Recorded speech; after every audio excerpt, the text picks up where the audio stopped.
To another episode of Shift with Elena. God, in this conversation, I'm joined by a very inspiring guest. Her name is Bofta Imam. She is a journalist. She's an Emmy-winning news anchor.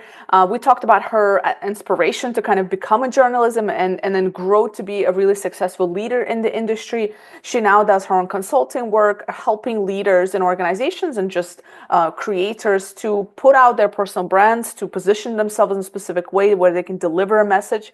We talked a lot about personal branding. You know, I love personal branding.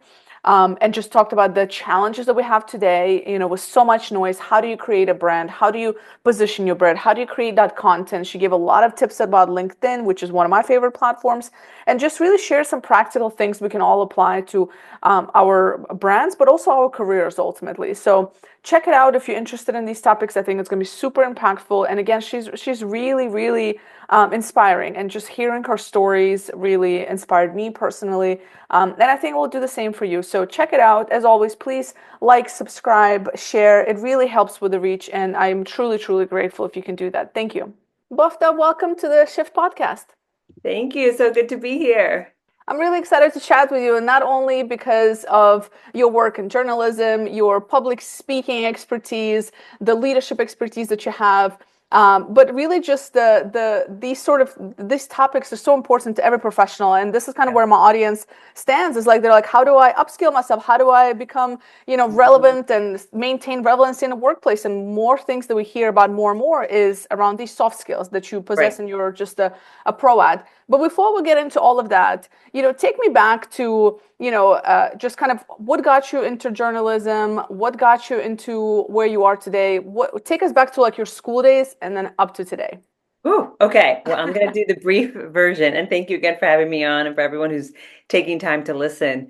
So, I was someone who, I'm a first generation American. Both my parents migrated here late 60s, early 70s. And I think that's important to mention because they were always looking at the news to be informed about what was going on globally, because so much of our family was back in Ethiopia at that time. And there was a lot of turmoil happening. And so, with all of that said, we watched 60 Minutes, and my parents were very aware and informed. And I would see these journalists, in different places around the world, and I would think, how do you know so much so quickly? And how are you so fluent in the way you communicate? So I think there was just a bit of me that was in awe at a young age at what reporters did in the field. And so I knew that there was something about that I was attracted to. I was also attracted to video. I was like video cameras, right? So there were just pieces of my childhood where I was attracted to things that I didn't know it then would lead me to where I am now, right? Just doing a mix of all of those pieces for sure. Here we are on a video podcast, right? So that's childhood a bit. And then, as I went to college and I was a communications major, I graduated. I actually struggled to find a job. So, like many people, it was just really competitive. And this is the story of many journalists sometimes that I speak to, is that it was hard to break into their first gig. For me, it was especially hard, I think, because I didn't have some of the skills that I determined that I needed. And so I started doing internships even after college to make sure that I was getting some of those skills, which I love that you mentioned upskilling at the very top of this, because I think when you're doing life right, you're always looking for skills to improve on, whether you're a business owner or in your career. And so I did an internship, and I thought, okay, I've been applying to more than 100 TV stations and I've not landed anything. I'm going to do this thing. And I was really committed and really dedicated to the vision and the dream that I would land a TV reporter gig. And I thought it would be at this internship, and the news director at the end of the summer, I think he got fired or laid off. I don't know what happened to him, but that was my in. And I thought, oh my goodness, I just spent my summer in this small town of Virginia for nothing. Like I get nothing, but life is funny, Elena, because I met a TV anchor there who befriended me and was helping me and coaching me a bit and helping me with my speaker reel, my TV reel that you send out to stations. And she's the one who was like, if you're willing to go to Georgia, really small town, I could recommend you to my boss, my former boss. And I said, okay, cool. Her name was Melanie. And so Melody, recommended that. And I hit up Calvin and I said, okay, she told me about this possible opportunity. And he's like, I don't have anything now. And I said, well, what if I've got friends in Atlanta. What if I just come out there? And I didn't have any friends in Atlanta. I wanted to meet him so then I could say, I'm the first one. I know he had a stack of 200, right? Mm-hmm. Resumes waiting there. And so I took a flight to Atlanta and then drove 2.5 hours to this small station. And there was no job, by the way, for everyone listening. Like, there is no job and there's no guarantee. And I met him and, spent, an hour or so there just hanging out and went back home and 8 months later got the job. So that's how I landed my first TV opportunity. And from there, I just kept going. I didn't know it would lead me to the White House and Capitol Hill and to doing all of these things. And even back in DC, that was not even my plan or anything. And so it's just where life took me. And I definitely just kept trying to figure out for each station that I was going to, what am I going to learn? Like, what's the experience going to be like? Why am I going to this TV station next? And what will I become better on camera? Because they have amazing anchors and reporters that I could learn from. Will I have my own photographer? Right? I just kept asking myself for each station. And that's how I became an investigative reporter for 2 years. That's how I became a reporter where I was going from, carrying my own camera in Georgia to having my own videographer. It's just I was looking at opportunities and really looking at what makes the most sense next. What do I want to learn? What do I want to become better at? And I think as a business owner today, I still ask myself those questions. I'm like, what book do I want to read, right? And what workshop do I want to take? And what do I need to improve on? And it's interesting because once you're in that mode, I don't think you really leave it, you know? I love the part where you I love all of it obviously, but I love the part where you literally created your own opportunity, and my audience knows I'm a huge fan of that. That's what I always push. I'm like, you gotta create your own opportunities. Yes. And you went for a job that wasn't a job, Mm, and there yeah. was no guarantees, and you're like, Oh, hey, like I'm gonna come visit some friends, quote unquote. yeah. And that's how you got to do it. And I think and it's admirable that you were able to do it at a young age, because I think a lot of young people today that I speak at the university events, and it's Yeah. like they're almost like talk themselves out of doing things like that. So I love that story. I hope people who hear me or parents of these young students today will push Right, them. parents. Yeah, Yeah, yeah, yeah, push them. And here's the other thing too is I didn't mention this, but I think it's really important because we're possibly speaking to parents or their kids on yeah, the yeah, podcast. But I went there and the salary was $15,000 a year, and it wasn't that long ago, okay? yeah. $15,000 a year. I side hustled on the weekends. So Mm, everyone's got to have a little bit of a hustle. If you really mm, want something, you've got to ask yourself, what am I willing to do for it? So I'm glad you pointed that out because I would have forgot that that was huge, that mm-hmm. I was actually working odd end jobs in DC, making more money than a reporter in Georgia at that time. So, Yeah, you know, yeah. yeah, Yeah, you got to that's learn gotta how do. to, take the risk and take those sacrifices sometimes, take that Right. two-step backwards just to make a jump forward. And I think that's a big lesson for people who are listening, again, whether parents or young people, because I think right now I do a lot of recruitment and talent development, and I see a lot of expectations out of jobs and salaries. And I'm like, that's just, I Yeah. don't know where you're getting your info from, but that's, Right. And you have to be people have to be honest. Like, do you have the skills? Do you Would you have the hire you? experience? Yeah, would you hire you? And at that time, I would not have hired myself, which is probably why I said, let me go fly to Georgia. So yeah, but thank you. Thank you for that. So since then, I mean, you've had a really dynamic career. You've covered different historic events. You've covered the 2020 election. Yeah. If you were to look back at that experience and all the different experiences you've covered, what has been like the most, I don't know, life-changing for you, career-changing, emotional for you? Like, what if you can you pick one or two? Ooh, um, that's a great question because it's making me think. And I think great questions make you think. Um, like I said, I didn't imagine that I was going to be a reporter in the White House. That wasn't the start of my journey or why I did it. So I think for me, um, asking the President of the United States questions before he boarded, uh, the Air Force One. I think for me, like that was just a moment that was a bit surreal for me, and I wasn't given a silver spoon. I worked really hard. I did things like you guys just heard. I hustled, and so for me to be there in that moment, I thought.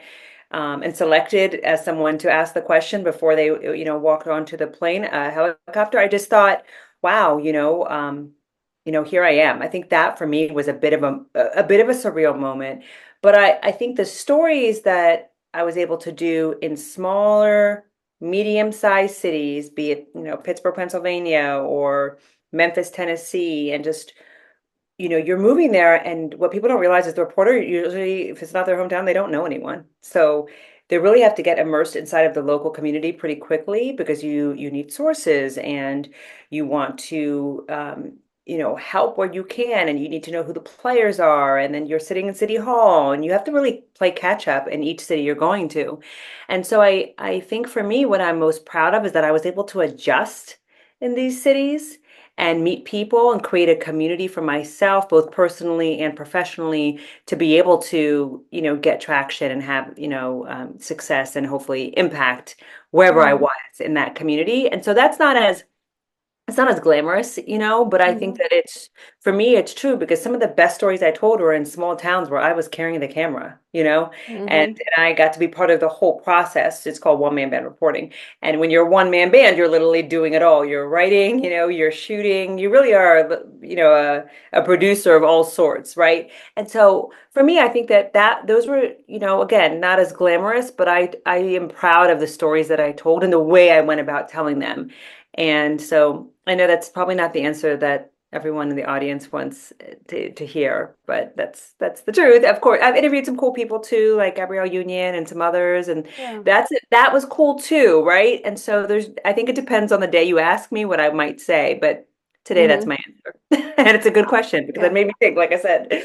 Well, I love your answers because I think it's super real, and a lot of times we expect these big moments, Yeah, like this is the moment that's going to be it. But at the end of the day, it's like you when you start to look back and you're like, actually, it's those other little moments. The other ones are also great, but it's those yeah, that really made me who I am today as a professional, as a as the hustler that you are, and so on. Like, you know what I mean? Like that's yeah, what maybe probably made you into and I think it adds a lot of humility to professionally.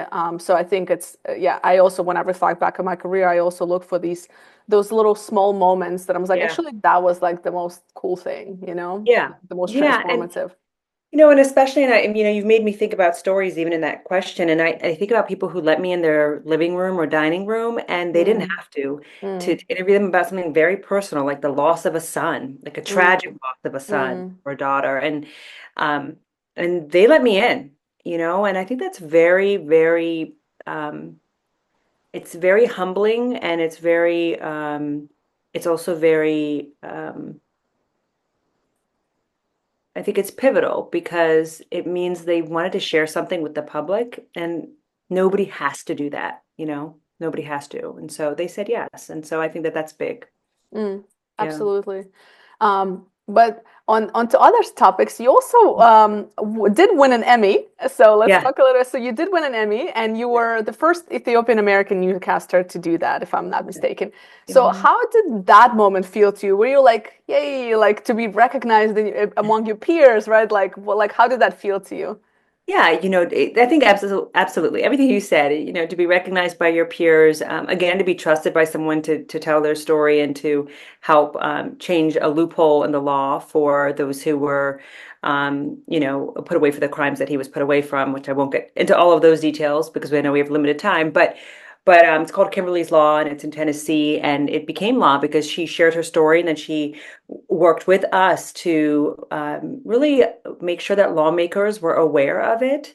And when we first aired her story, a lawmaker called the station and said, we got to do something about this. And with that, Representative Parkinson, we were able to then take it to all the way to the State House. And I think that was really important because it helped do good for society. And she was part of that, and she'd been through something very traumatic. And I think it speaks to, you know, even if we move fast forward to business or to nonprofits that you and I Mm, meet or that are listening, oftentimes because they went through something just incredibly traumatic or, you know, um, devastating in some way to their family, and they wanted to do something about it.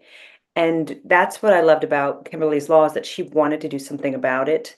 And she trusted us. She trusted us to kind of carry that baton forward. And so she was a go-getter, and she helped us change the law. And so, mm, but yes, and my family came for the Emmys, and it was, a beautiful moment to be there. And, you've when you've told hundreds and hundreds of stories, honestly, I think there are some that deserve an Emmy just as much, right? But Mm-hmm. that's the one that Mm-hmm. was recognized, and I get why it was recognized, but I don't want to undermine all the other stories that just didn't Yeah. maybe get that garner that attention that were just as powerful for our community.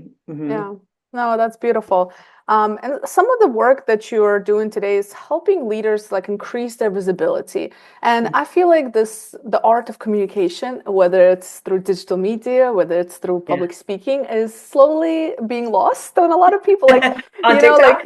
yeah, exactly. And, and I'm just like, okay, like now, I'm not even going to open that door, but Yeah. I mean, I look at TikTok and I was like, oh my God, like, is this literally getting this many views? Like, it's mind blowing. But Yeah. anyway, on a different topic. Everyone's a teacher.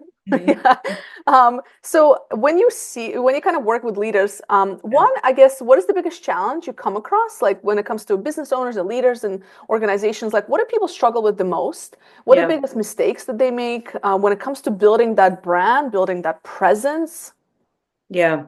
I think that for women, I work with a lot of women, and I will say that for women, I think the biggest thing is they feel like, whoa, everyone's watching. People I like, don't like, people I used to work with in corporate, even though they may have built a multi-million dollar business and they're rightfully successful by all intentions, right? There's still a piece of them that seems to hesitate putting themselves out there in a way as a thought leader, as a Mm. thought leader, as an expert. There's this difficulty of owning the title expert. It's like, well, really, am I? I'm like, is anyone else able to do what you're doing as effectively? And then they're like, oh, I guess not. Even if you talk to a woman who's an amazing public speaker, she may say, well, I guess I'm seasoned, whereas I feel like men oftentimes own it much quicker. They're quick to own the title, they're quick to move on from it. And like if this is what we got to do, this is what we got to do. So I think it's an important distinction because I think the challenges can be different and women have so much, we're judged so much more. We're judged how we show up, we're judged with what we wear, we're judged so harshly by society. And the bigger you get, oftentimes there's more, sometimes, folks saying something. So you have to be prepared for that, have a little bit of thick skin. So I would say that that's a big challenge is just having the confidence to say, you know what, I'm going to stand up, be who I am, call myself an expert and get out there and share my expertise and share a ton of value and keep doing it consistently. So I think that, so for one, it's the bit of self-doubt. And then the other piece is how can I do this consistently? And that's usually where they end up coming to us or another fractional marketing or communications team to help them consistently put out thought leadership that's crafted really well in their tone and their voice and really Hmm. represents them. So certainly, I think that those are two big things: consistency, self-doubt. I would say Yeah. 90% of people I talk to, they're struggling with one or the other. Would you agree? Yeah, I think that's spot on because people ask me like how do you like I do a lot of career development kind of stuff and one of Yeah. the things like hey like I want to be a better presenter like how do I become a better public speaker and I'm like honestly like you just have to do it you just Yeah. have to practice and the reason they are afraid to practice because they're imposter syndrome like oh who am I to even be out there talking Right. about X I mean I feel like that on a weekly basis I just do it anyway Right. Right. Right. you know and then the other one is just not doing it enough and Yeah. I think yeah so from a career development perspective personal branding is about consistency because that's how you build Hmm. trust that's how you build that profile and people see you like that you're you over the messaging that you have out there you're still you Yes. right like Yes. across all the speaking engagements all the podcasts etc but they feel like they know you and I Right. think that's really important as a leader. Oh, absolutely. And as leaders, as business owners, because when they get on the phone with you, they feel like this is like a warm call already because they've Mm-hmm, been mm-hmm, following your content. I also think one thing that's really important besides consistency, which let's say people have got the consistency down and they're listening to this, I would say then variety, right? So mm, there's a lack of variety in the type of content. So, and I have no problem giving out gems. Like you want to think about am I putting something out that's inspirational and then another thing that's thought leadership? Am I talking at them, or am I talking with my audience? Talking mm, with my audience would be maybe sharing something a little bit deeper, more vulnerable versus saying this is what you should do, which is talking at somebody. I'm not mm, saying you never do that, but that's something to be mindful of. And so when you have I call it like going hard in the paint. Like when you have content that's going hard in the paint, like, hey, here's where 80% of business owners, fail. And you're like kind of hitting people in the gut. Like, okay, you're just beating them up. You can't do that every post. You've got to shake it up. So the next post might Mm, be inspirational. Another one might be focused on their desires, right? mm, Based on the service or product that somebody's offering. So you want to make sure that it's maybe video here, written content here, a great photo there, and just making sure that you're doing like a dance versus something that gets kind of stale because it's the mm-hmm. same type of content. Wow, I won an award. How much do we see that, right? I mean, everyone's, talking about the award. Everyone on LinkedIn. Yeah, and then sometimes it's like all you see if you just go down their page is award, award, award. Cool. But if there's no other content, I don't know you. Yeah. I don't know you. Yeah. Yeah. You're just talking about like what you've achieved, which is like it's like your resume essentially. Yeah, and Yeah. it just doesn't give value. And I think the real thought leaders, what people are noticing is that those who give value separate themselves from the pack pretty immediately. Mm. It's pretty immediate. Yeah, it makes me think of LinkedIn because, and you're kind of mastered LinkedIn, especially when it comes to business growth and your ability, Yeah, obviously, to communicate and so on. This is something I worry about because I create a lot of content. I put a lot of right. content. How much is too much on LinkedIn for like, let's say you're a small business. Like, Yeah. how much is too much content? Like, do you post should we post every day? I post like once a day at least. Hmm. I'm just curious because I think that's a big question a lot of people wonder about.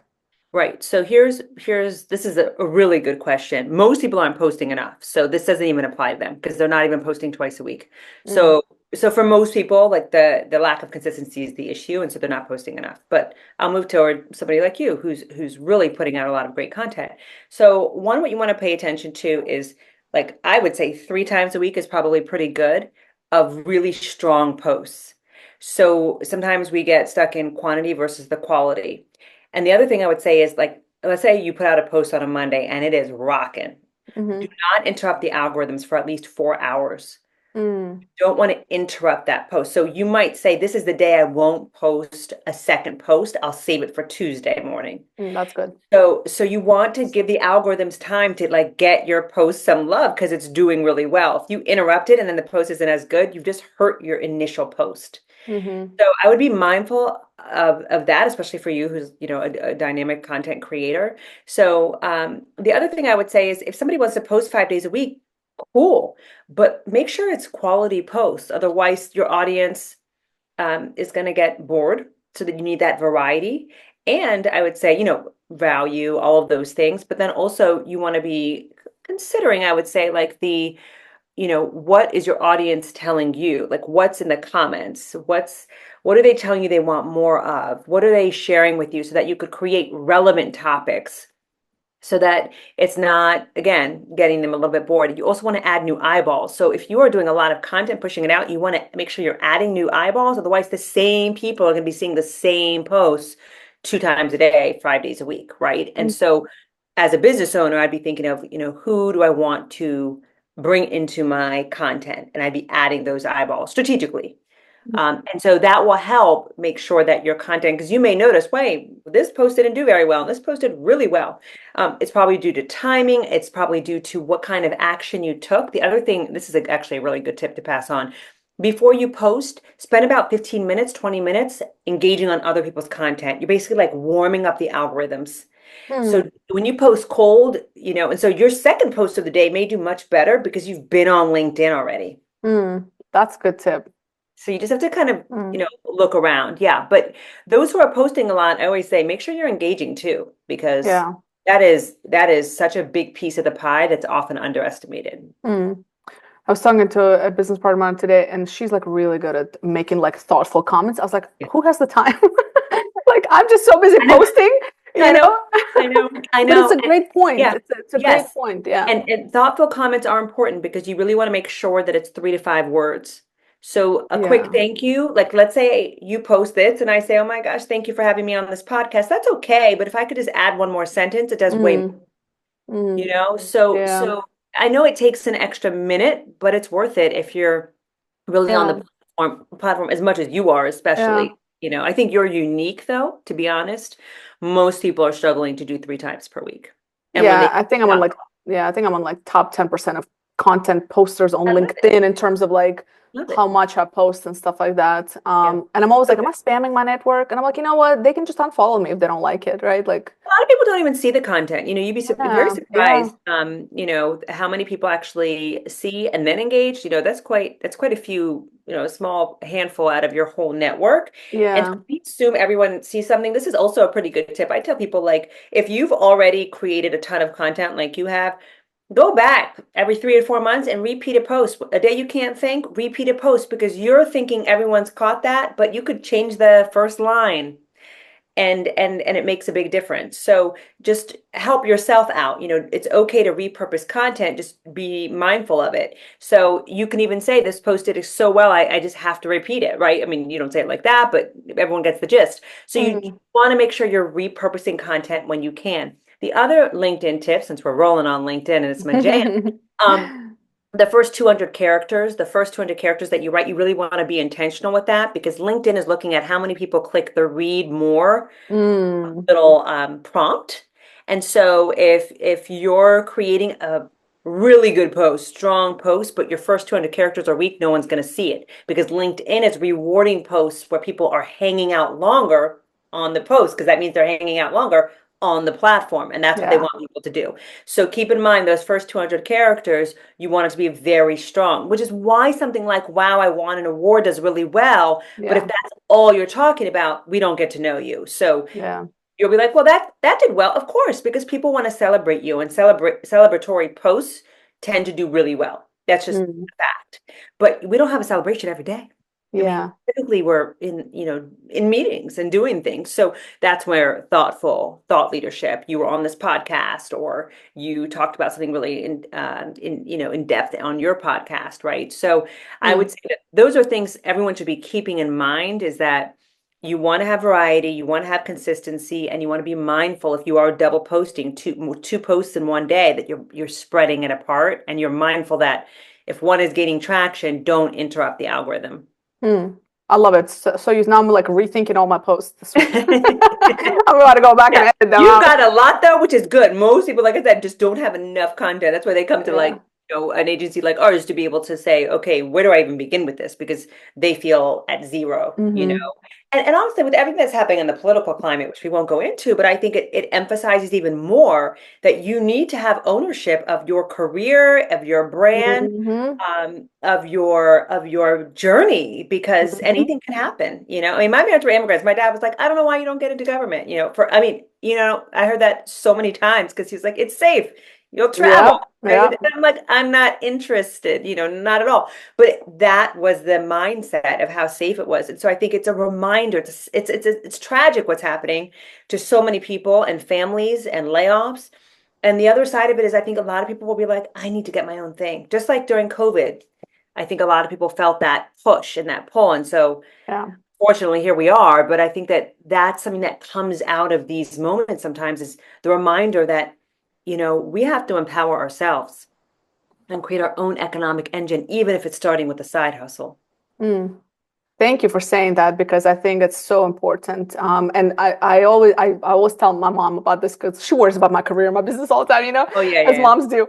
yeah. And I tell her all the time. I said, I've been in this career development field for the last 12 plus years. So even in like my late 20s, I remember realizing how uncertain jobs are before, Wow. like just because I used to be in that space and I used to like people will come to me and they'll tell me stories about how they lost their job and they'll be like at top of their game and I'm like this is so uncertain, like nobody's guaranteed anything and so I think it's liberating in a way everything that's happening because then you once you have that ownership you almost become unbreakable. I don't know if that's the right word, but you feel a little Resilient. bit more secure Yeah. about whatever comes next. You got it because you know how to pivot.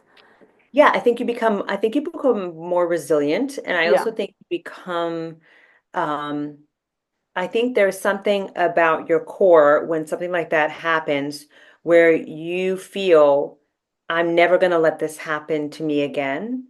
And so there becomes a courageous part of you, I think, Mm-hmm. Mm-hmm. to just a brave part of you that's like, you know what, I'm going to create my own journey. Or, and that it can include, doesn't have to be business, just doing a different career, starting an Etsy shop, just Mm-hmm. something that fills you up again. And unfortunately, it doesn't help in the moment, when it's so Mm-hmm, hard. You're mm-hmm, worrying about mm-hmm, bills and, your energy bills and your mm-hmm, mortgage. I'm certainly not discounting that. And I think it's a really hard time. I think that this is just another moment where, again, just like COVID, people were saying, is this the life I want to live? Right. And you saw people walking outside for 2 hours and doing all these different things because they were had to do a reset, essentially, like, oh, wait, is this what I'm choosing to drive 2 hours to work every day? Right. And people just started to rethink the choices that they make that they thought they just had to do. And then here they are, remote work 5 days a week.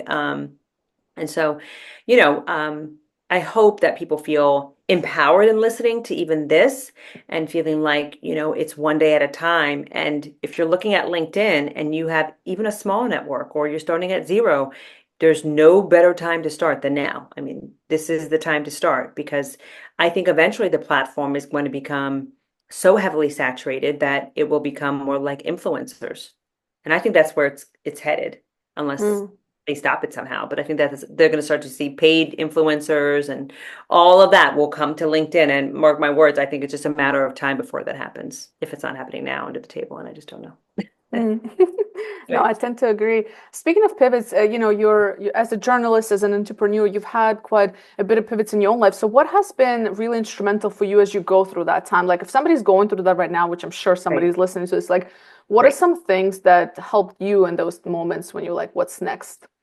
Right. Well, I felt the urge long before I took the leap. Let me say that. Mm, So, for anyone who's like, I've been sitting on this idea, I was trying to figure out, what would the next path be, but I knew certain things for sure. I knew I wanted more ownership of my time, of my impact, of my ability to travel. I wanted more time to just choose how I wanted to start and my day and so forth.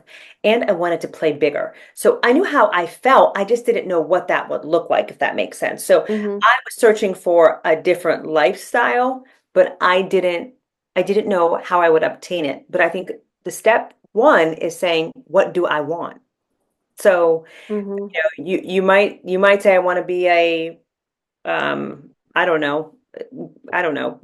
Let's make something up. You want to be a pilot. You want to be an airplane pilot, right? But you're mm-hmm, not really quite sure how to start that. But at least you identified that you want to be this pilot, right? And then you can decide, do I want to go back to school? How much will it cost? And you get into all of those, nitty-gritty details. But first is like, what do I want? And I mm-hmm, think that will make you feel empowered right there because then you're actually saying to yourself, wow, I get to decide. mm-hmm, I get to decide. I get to decide what I want. So I think it's what do I want? What do I want in my next job? Not what do I don't want. I think that's where people make the mistake. Here's what I don't want. Well, guess what? The universe responds to what you do want. So you got to put that out there, that energy out there. So yeah, what do I want? I want more time with my kids. I want more boom, boom, boom. So you just start writing it down, writing it down. I remember I had like this circle and I put in the middle, my name, and then I had all these things shooting out of all these things that I was going to create. And some of it I've created and some of it I haven't created yet. Like I haven't written a book yet, but that was on there. And that was years ago, So don't ask me why I haven't written a book. But I haven't written a book yet, okay, people? So, so, I think it's one of those things where you just say, what do I want? And then I think after you've identified what do I want, then I would look for somebody who's 5 steps ahead and see if you can get on a phone call with them or a coach or, someone who's going to help you. So you're seeking a mentor, you're seeking a coach, or you're seeking an individual who's already done what you're looking to do. The reason why I say 5 steps ahead and not 20 steps ahead, because 20 steps ahead means that what they experienced may have been 10 years ago and the climate is different. mm. Good Ways to point. get to that. It's too far removed. Somebody 5 steps ahead is like, yeah, yeah, yeah. So if you're starting out at zero and you're looking to create a side hustle, you probably want to speak to somebody who's doing 50 or 100K versus a millionaire. That's, not to say that the millionaire won't have gems to give you, but it's been a while since they felt what that was like. And the resources that are available to you now may be very different than what was available to them. So I hope this makes sense to everyone. I'm not saying not to talk to that Mm-hmm, mm-hmm. amazing friend who's doing success, very successful and doing really well, but just keeping in mind where they are and where you are and where you want to get to. And so after you've had that conversation, then I would look at how am I investing in myself? So I did all of these things, not necessarily knowing that this was the order, but when I look back, you ask great questions, Elena, because you're making me think about going back, and I haven't been back in there in a while. But when I was making those pivots, I did that. I did all of that while I still had a full-time job, and I started investing. I think I put, 9K on a credit card to do a marketing and business program that they sold. A great sales team. They sold me, and I was like, I don't really have the money, but I guess I'll just do this 9K. I'll do it. And I met people in the program, was able to sell to them my services, and so I made that money back. Didn't know that was going to happen, but I bet on myself is my point. So I think my theme in life is kind of like you just got to bet on yourself. You got to just kind of go harder than you think you do. And because I put that much into it, I was, reading all the course materials. I was all in, and I was trying to network and meet people because I had done something that I'd never invested that much in my own personal growth. I think I would done like 1K before, a $97 program, but never 10K. It was like Mhm. 9K on a credit card. I put like 1,000 in cash, and so I think betting that hard told me like, look, you really want to do this. And so it made me take myself more seriously. And I think that that was integral because I'm still friends. I have coaches still from that program, and that's like 6 years later. And that's pretty, like literally, I have friends from that program. I met them in person when the program did in-person things. And so that I built relationships with people who were also like-minded. And we know how important that is because they also had invested. And so that program no longer exists, unfortunately. But I think it was a powerful reminder to myself, like if you want to create something for yourself, you're gonna have to invest. You're gonna have to go hard. Again, like you did in journalism, like you did starting out, you're going to have to go hard in a different way. But you're going to have to really learn and upskill. I didn't know about business. I didn't have a business degree. But my first year of being in business full time, when I actually did take the leap and I went full time, my contract was up. I left on good terms, which I think is important. And then um, you know, I had personal things going on. My dad was actually moving into his last chapter. He was very ill, and so I was able to be there for him in his last chapter as I was going full time into my business. Talk about a hard time emotionally, right? So but I was doing both of those, taking care and helping him and then, building this business. So I remember literally he was he was in hospice and I was sitting in the hospice room and I was sending out emails for speaking engagements, pitching myself as a speaker for Mhm. like 3, 4 months down the road. 'Cause speaking engagements, you got to pitch early. So I Mhm. was like, okay, it's April. I'm hitting September and October events. And I just had a quota of how many I was going to reach out to per day while I'm with my dad, while he's sleeping. And I mean, it was a hard time, but I was like, I said yes to doing this thing. This is going to be my income. Like I did not have that silver spoon where somebody's going to save me and like pay my car note. No, I was like, you got to figure this out, girl. So that reality, I think also, and also seeing someone go through their last chapter, it reminds you that this is it. Life, as I was told, it's such a good quote like a month ago. There's no dress rehearsals. Like this is life. There's no dress rehearsals. And I think about that even now. And I think, part of seeing a parent go through that, and not, I think everyone on this call, if you've experienced any loss of a parent, you get where I'm coming from. It wakes you up a little bit to your own life and it makes you think, like, what do I want? And you go back to that question.